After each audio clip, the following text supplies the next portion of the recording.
સ્વાગત છે। મારી સાથે અમારા હેડક્વાર્ટર મહામંત્રી સાગરભાઈ રબારી, અમારા સૌરાષ્ટ્ર ઝોન સંગઠન મંત્રી અજીતભાઈ લોખેલ, શહેર પ્રમુખ દિનેશભાઈ સહિતના આગેવાનો ઉપસ્થિત છે। મિત્રો, જ્યારથી વિસાવદરની ચૂંટણી ભાજપ હાર્યું છે, ભાજપે તમામ મંત્રીઓ, મુખ્યમંત્રીઓ, કેન્દ્રીય મંત્રીઓ, અધિકારીઓ, પોતાને મળતિયા પોલીસ અધિકારીઓ, આ બધાને ચૂંટણીના કામોમાં લગાડ્યા હતા। તમે વિચાર કરો કે સામ દામ દંડ ભેદ, દારૂ, રૂપિયા, આ બધું બેફામપણે વિસાવદરમાં ભાજપે ઉતાર્યું। 161 ધારાસભ્યો, સાંસદો, મંત્રીઓ, ભાજપના સંગઠનના હોદ્દેદારો ગામ ગામ દીઠ બેઠા, છતાંય 30 વર્ષના ભાજપના કુશાસનથી કંટાળેલી પ્રજા, તમામ ગરીબો, વંચિતો, શોષિતો, દલિતો, આદિવાસીઓ વિરોધી માનસિકતા ધરાવતી ભાજપથી કંટાળેલી આ પ્રજા વિસાવદરમાં ભાજપને જડબા તોડ જવાબ આપ્યો। અને જે ભાજપે ધારાસભ્યને તોડીને ગયા હતા એ જ ભાજપને એમણે 3 ગણી લીડથી હરાવ્યા। આ વિસાવદરની જનતા છે। અને એટલા માટે થઈ અને આખું ભાજપ એટલું બોખલાઈ ગયું છે કે આમ આદમી પાર્ટીના એક નેતા કે કાર્યકર્તાઓ ઉપર ખોટા કેસો કરવાની શરૂઆત કરી છે।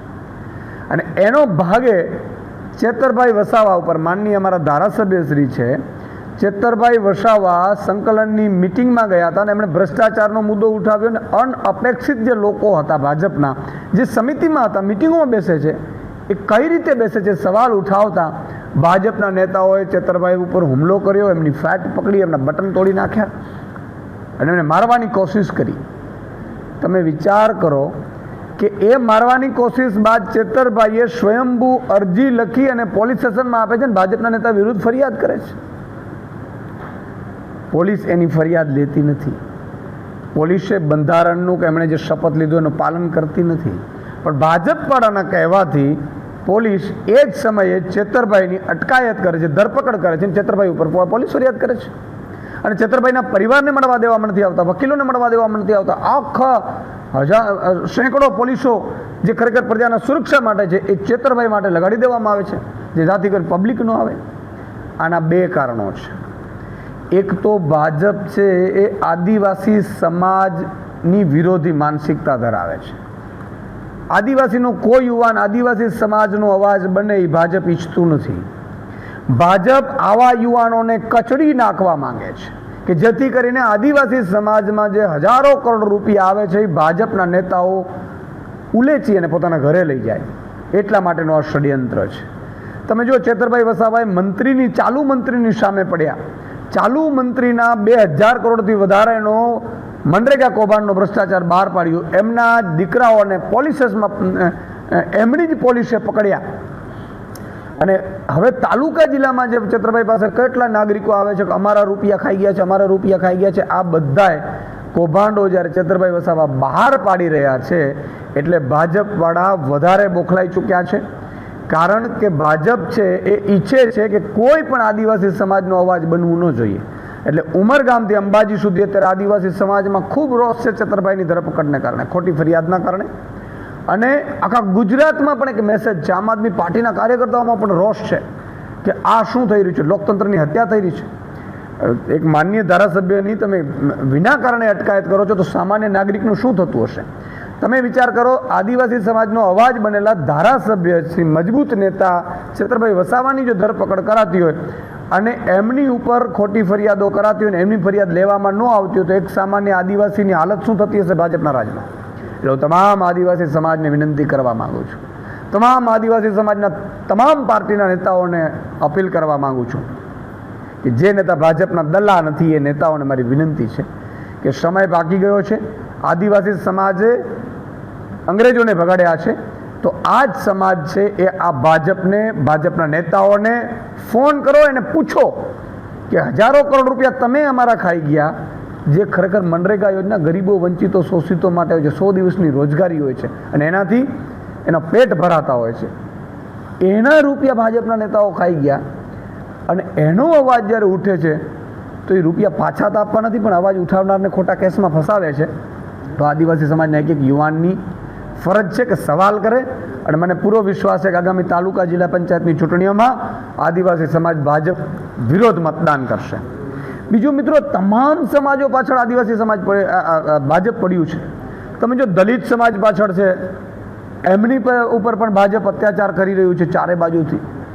એમના જે અત્યાચારો થયા એમની તપાસોને પણ ફીંડલે વાળી દીધી છે સીટની રચનાઓ કરીને.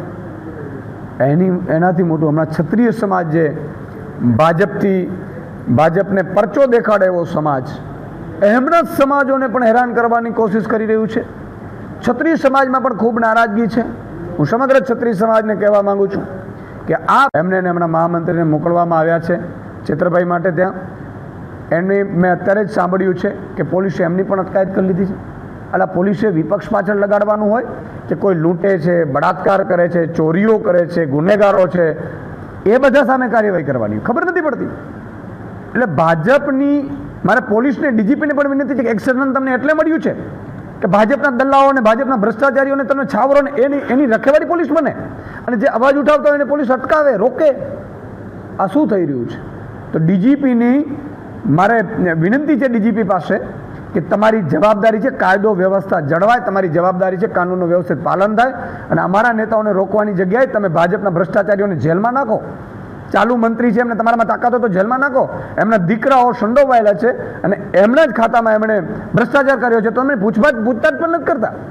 એટલે ડીજીપી શ્રીએ પણ એક્સટેન્શન મેળવ્યું છે, એમાં ક્યાંક શંકાના દાયરામાં છે એવું મને લાગે છે. જો ન હોય તો આ તમામ વિરુદ્ધ કાર્યવાહી થવી જોઈએ, અને એમણે એમના બંધારણનું એમણે શપથ લીધું છે અને પાલન કરવું જોઈએ. આપનો કોઈ સવાલ? એ જ કહું છું ને કે પોલીસ ભાજપના ઇશારે અત્યારે કામ કરી રહી છે. તમે વિચાર કરો, ચેતરભાઈએ અત્યારે મંત્રીઓનો ભ્રષ્ટાચાર કોણ બહાર લાવ્યું? કોણ બહાર લાવ્યું ભાઈ? મંત્રીઓના દીકરાઓને જેલમાં કોણ નખાવ્યા? ચેતરભાઈ અવાજ ઉઠાવ્યો છે, પણ એ ગરીબો વંચિતો બિલકુલ એને. અને હજી બીજા નેતાઓ છે જે લોકલ ભાજપના કેટલાય નેતાઓ વિરુદ્ધ અત્યારે ફરિયાદો ચેતરભાઈને મળી રહી છે, અને ચેતરભાઈ સંકલનની મિટિંગોમાં અવાજ ઉઠાવે છે. એમને પણ જેલમાં જવા જેવું થયું છે, એટલા માટે થઈ એના હુમલા કરવામાં આવે છે અને પોલીસને હાથો બનાવવામાં આવે છે. જેમ અંગ્રેજોની સમયે જે પોલીસ તંત્ર કામ કરતું હતું અંગ્રેજો માટે, આપણા ભારતીયોને મારતું હતું, એ જ રીતે અત્યારે આ પોલીસ ભાજપ માટે કામ કરી રહી છે.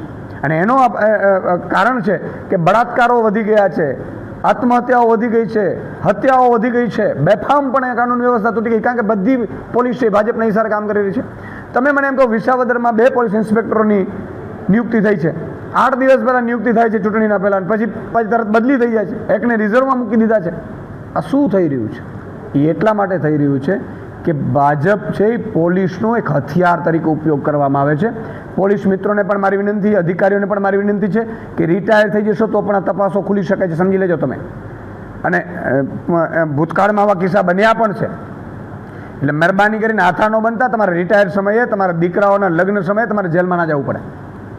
આ પણ એક ચેતવણી છે મારી. એમનો સવાલ, ચૈતરભાઈ વારંવાર કાયદો હાથમાં લઈ રહ્યા છે, એ છાપ ભારતીય જનતા પાર્ટી દ્વારા ગણતરીપૂર્વક ઊભી કરાઈ રહી છે. ગુજરાતના આદિવાસી વિસ્તારમાં પેસા એક્ટનો સંપૂર્ણપણે અમલ આજ સુધી નથી થયો. ફોરેસ્ટ રાઇટ એક્ટ અંતર્ગત આદિવાસી સમાજને જે જમીનો મળવી જોઈતી હતી એ સ્થાનિક ઘર્ષણ કર્યું, હાઈકોર્ટે ચુકાદો આપ્યો, JB પારડીવાલાનું જજમેન્ટ આવ્યું, એ પછી એ જજમેન્ટનો પણ અમલ નથી થઈ રહ્યો. તો કોઈ પણ સાચો સમાજસેવક હશે એ પોતાના સમાજના હિતમાં અવાજ તો ઉઠાવવાનો, હાઈકોર્ટના જજમેન્ટનું પાલન તો માંગવાનો. એવી જ રીતે આદિવાસી વિસ્તારમાં બેફામપણે ખનિજની ચોરી ચાલી રહી છે, ચાહે નદીની રેતી હોય કે પછી કોરીઓ ચાલતી હોય. ગેરકાયદેસર કોરીઓ, ગેરકાયદેસર રેતી ખનન આ બેફામ ચાલી રહ્યું છે, જેમાં વ્યાપક ભ્રષ્ટાચાર છે. તો સ્વાભાવિક છે કે જે લોકો ચૂંટણી જીતીને ભાજપના ગુલામ થઈ ગયા છે, પરંતુ જે ગુલામ નથી, જે કોઈનાથી દબાયેલો નથી, એવો સમાજસેવક તો પોતાના સમાજ માટે અવાજ ઉઠાવે.